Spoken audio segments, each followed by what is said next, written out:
nerds, David and I will review our top 10 moments from episodes 3 through 8 of House and Dragon Season 3, starting now.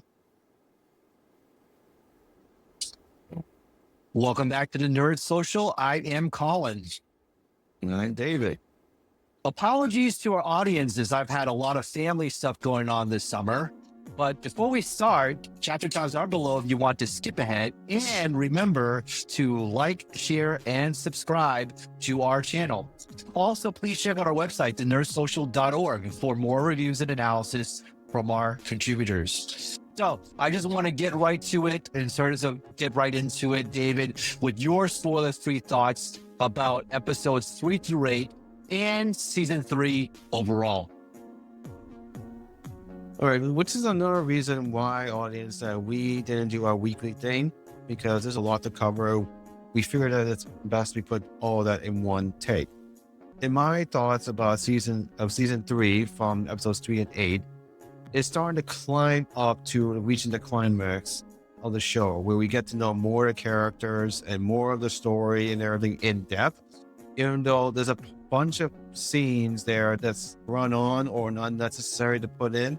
I can understand why there are some scenes that has to be put in there, but there are some scenes that should have been cut down to a few minutes less and everything. Then we get right to the points. But all in all, I would say this season ends on a very high note. It's the best of 3 seasons so far, compared to seasons 1 and 2, and where we get to see other characters that we did not expect to see, and then it also reaches.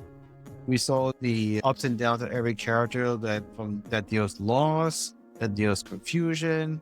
Maybe confusion is what to do, and also throw into the mix of something that in a dumpster fire of sorts, or rather dragon fire, to figure out how to handle things right there. So this whole season is a bunch of madness and chaos. And then we just see our characters, how they deal with all that madness and chaos. And there's a lot of actors and actresses really set the bar high. Like Emilia Darcy, for example, like really shows how they portray the character in a strong note and stuff like that. But we get to see all our characters, how they grow and the lessons that they go through with, even though some led to the downfall, even though some might be still finding their way into the world. Yeah, for me, it's definitely I agree with you, David. It's the strongest of the 3 seasons we have had.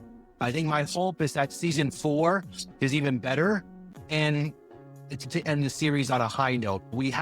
This season, we had a main antagonist, Ormund Hightower, for the whole season, who you clearly don't like and wish to die of a very painful death. But honestly, his character never reaches the level of Kate like King Joffrey or even Ramsay Bolton. When it comes down to it, I think, as I discussed this with my wife after watching, actually I rewatched Game of Thrones over this summer as well, that many of the characters in House of the Dragon are just unlikable. If you think about it, Aegon, unlikable. Daemon, unlikable. Alicent, unlikable. Jace, unlikable. And even the Velaryons, who seem to be like high society, high class, they are taken to the sideline. Even when almost all the audience was Team Black between seasons 1 and 2, Rhaenyra has become more unlikable as the season progressed. And maybe that's the lesson of the whole series, where she wants to be the benevolent ruler like her father was. But because of the thirst for absolute power, the challenge to her realm, also the insults that are displayed at her, thrown at her, she slowly descends into this sort of cruelty and madness like her descendant Daenerys did. Like you said, David, there's a lot to unpack, but I think that it's still stronger than the other 2 seasons. But as I'll get to after when we talk about the rating, it's definitely not as strong as even, say, A Knight of the Seven Kingdoms, which I actually enjoyed a lot more. So, having said all that, David, what is your rating for season 3? I give it a rating of an 8 out of 10, because like I said, there are some high points in this show, and also point out there was something that dragged on, and then, but also the problem is that even though it's still, this is the first show after Game of Thrones and everything. And people are wondering if this still keeps up the hype and everything. Even though these characters, they have strong characters in this show, but the thing is it meaningful enough to remember Jon Snow, Tyrion Lannister, and stuff like that, and Daenerys and everything. But the thing is that we know who these characters are, everything. They are the ancestors of Jon Snow and Daenerys, and who is the grandmother of 7 generations, from what I read. And also we met other ancestors like of Hightower, the Lannisters, and also Baratheon as well. But the thing is, though, this is, as we discussed about this earlier, it's about the streaming industry right now, and discuss about what's hype, and what's trending and everything, and see if it's shows like this is worth to keep going for and everything. Yeah, I agree with your assessment about rating. I would give also an 8 out of 10, which is the road trip. Definitely better than the first 2 seasons. Maybe if I rewatched the first 2 seasons, I would probably change my mind on the rating of this season. I think that the 2-year, like you mentioned a little bit about the House of Dragon, we had a 2-year gap between seasons. And I think it just does not help to give the series any continuity and familiarity with the characters. You don't feel the same way, like you said, for any of the characters. It is not because of the acting. I think the acting is still very high. I just think that you just don't have that connection. And some of it has to do with the humor. There's not as much humor in this. There's a lot more darkness in this one. And I think it's just a byproduct of the streaming industry, like you said, of how it just goes every 2 seasons. I think that if it was every season, it might be different. And remember, Game of Thrones, between season 7 and 8, there's a 2-year gap as well. And then you remember how badly received season 8 was because of that. But if you watch it from season 7 to 8, it makes a little bit more sense, even though people still blasted and criticized season 8. Having watched it again, I'm just like, oh, it's not as bad as I thought, but I can see why people were upset. I think that for diehards, they'll continue to watch the show, but it's not a cultural phenomenon that Game of Thrones was. You can't match that. It's not realistic to match something like that because that's something that's very magical. Although I would say that A Night in 7 Kingdoms, it's sitting there. We'll get there.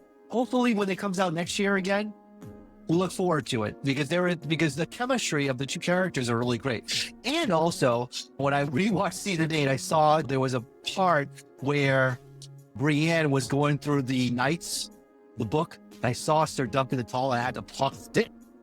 I'm like, hey, look, that's Sir Duncan the Tall. It's right there. It's like really quick. And so that was really cool. But I think that there is some connection to the original, but I just figured that it's just so hard to replicate that type of magic in a lot of ways. So any other thoughts before we jump into the spoiler territory? Let's dive in. Okay. So as we review our top 10 moments, there are spoilers ahead for House of Dragon Season 3, episodes 3 to 8. So get ready for those right now. Okay. So let's start with our number 10. Our number 10 was Rhaenyra distributing food with Mysaria. This was from episode 3. And this is her coming out party. She already had taken back King's Landing with the help of Alicent, by the way. And now she's trying to be the benevolent ruler that her father was going to be. And I thought this was highly symbolic during this time that she chose Mysaria to help her with this, and it forges that relationship between the two a lot better, which we see later on in later episodes. But I think that when this was shown in episode 3, I was like, okay, good. We're getting to the point where she's finally taking back power. She's already rid herself of the Hightowers. Everything's going good. So this is definitely a high point in Rhaenyra's point of view of her rule. David, what are your thoughts about this number 10? Rhaenyra is to deliver food to the poor with Mysaria. But why? Because that gives her the first step to become by doing the right thing. Because we know that in the beginning of seasons 1 and 2, Rhaenyra always want to do the right thing. It's just that right now is she's fixing what was stolen from her. Hopefully to become a great queen like her father is. For number 9, same episode. So Rhaenyra denying Corlys' son's legitimacy. We already know that Corlys is a hand to the queen right now. And Corlys seems very disappointed that his sons are not granted the legitimacy that he seeks. And there's a lot of back and forth as to the politics of it. I think that Rhaenyra really weaseled her way out of it. But you can understand that her being queen, it's already there's a lot of kind of rumblings and rumors that her sons were not legitimate. So having to say that Corlys' sons are legitimate now politically is a lot to bear on her. So I can understand from her perspective, but this was the starting of the cracks of her rule, even after being so benevolent to the crowd in King's Landing. David, what do you think about this scene with her and Corlys? Unfortunately, with her aunt passed away, she is the bridge between the two of them. It's how they connect. And also when he sees the potential of his bastard sons, Adam and Alan, and see how great they are. Alan is a great captain of the sea fleet, and Adam happened to be a dragon rider.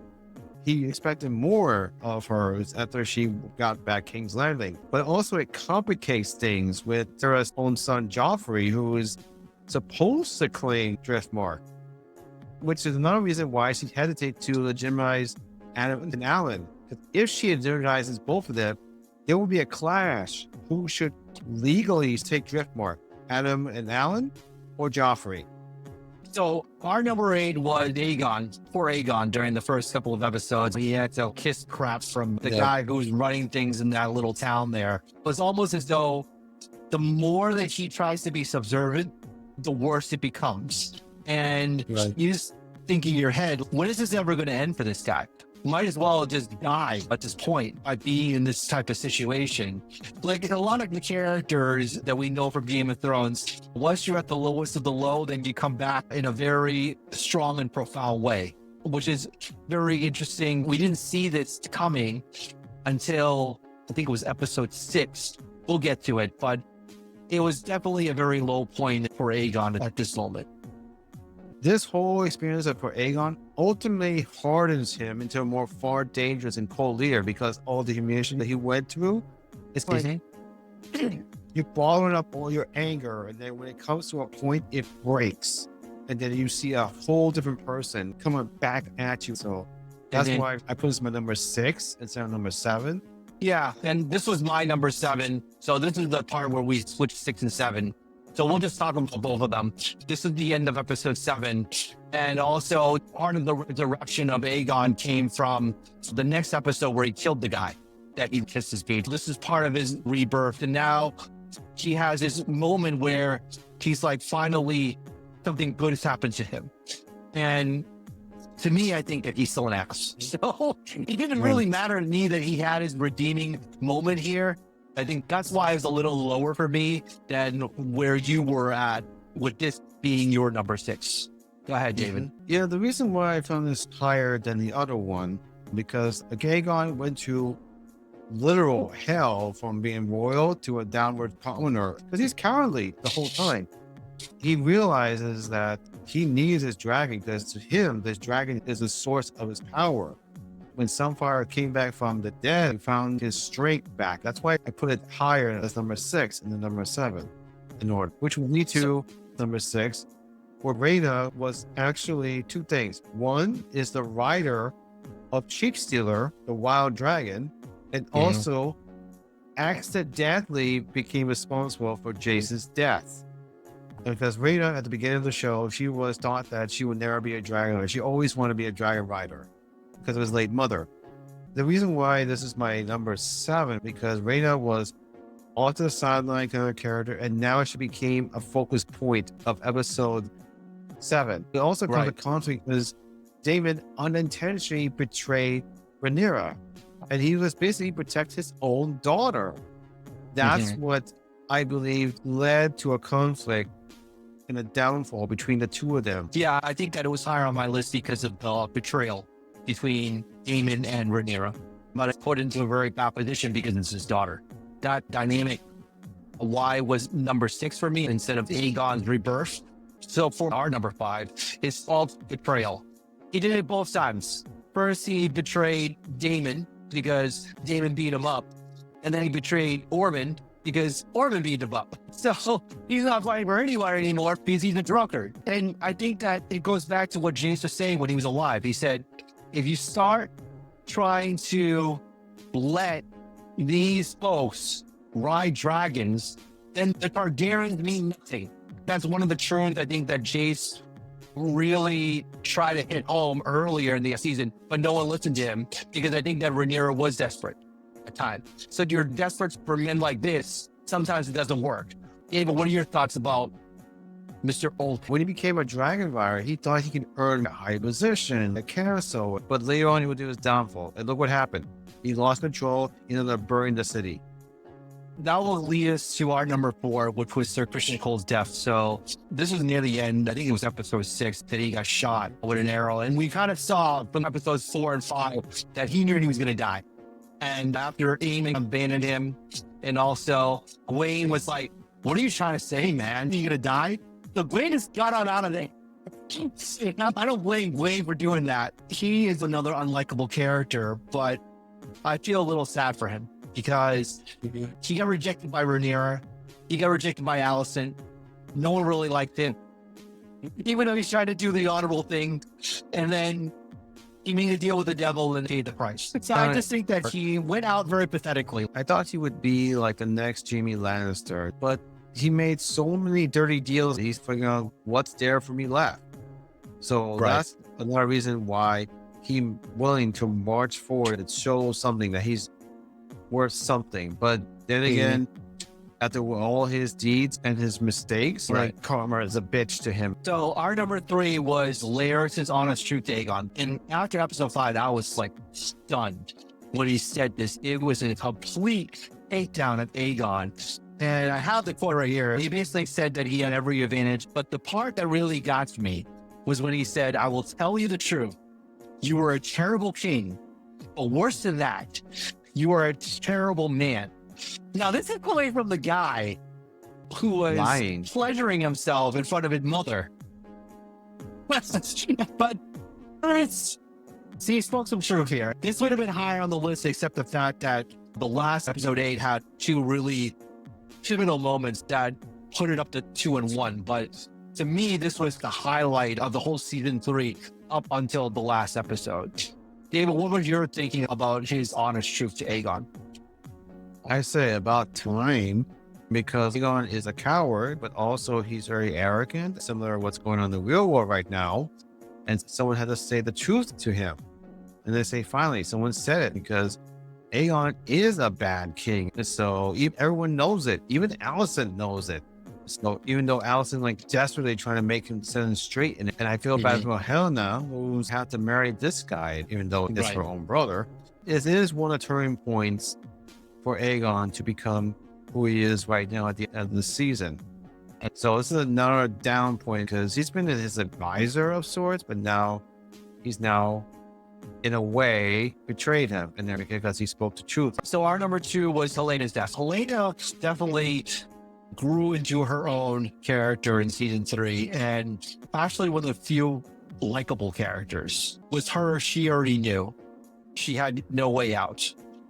That is a very tragic end to her character, having had her son die pregnant and now her death. And then she doesn't even want power. She doesn't want anything. She just wants to be left alone. But because her last name is Targaryen, so she has to be involved in some way.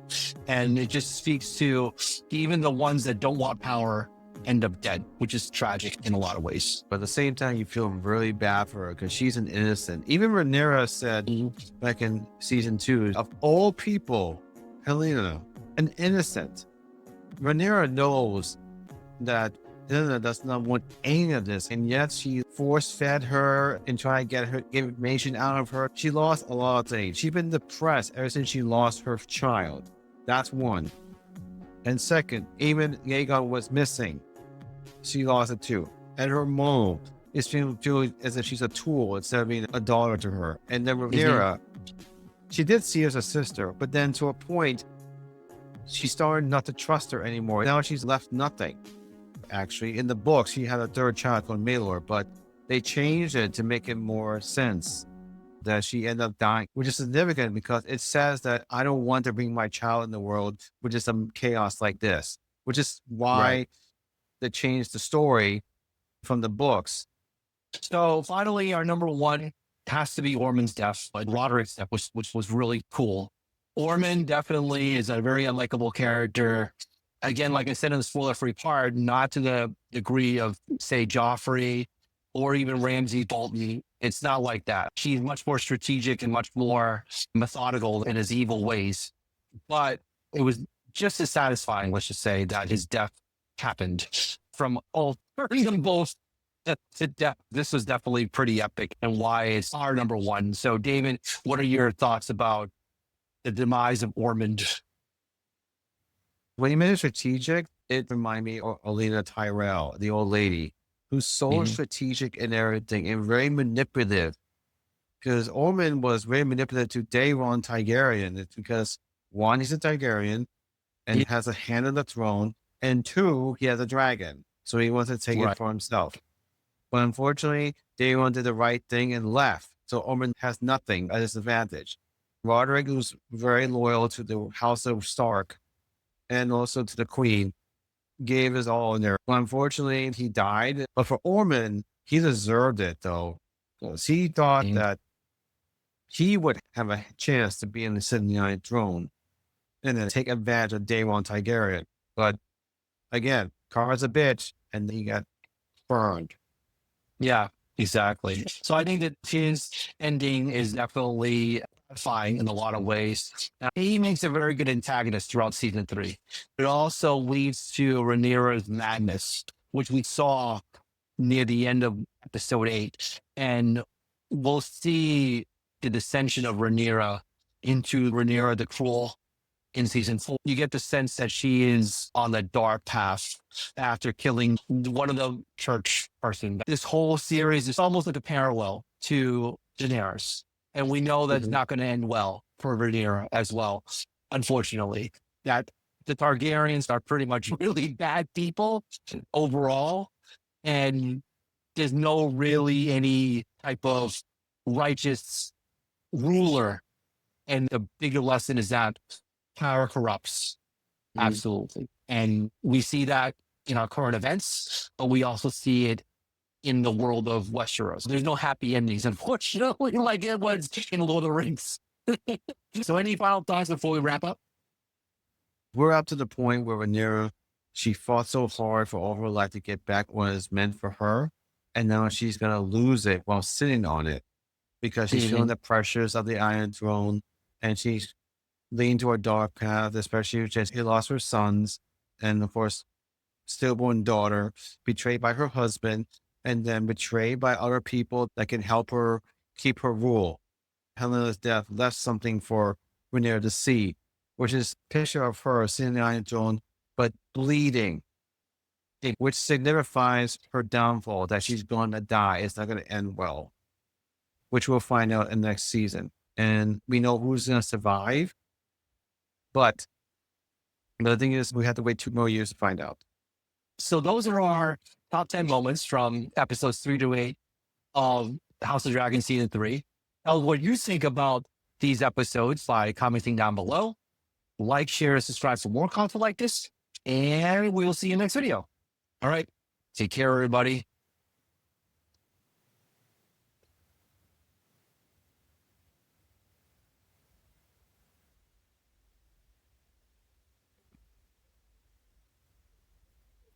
Okay.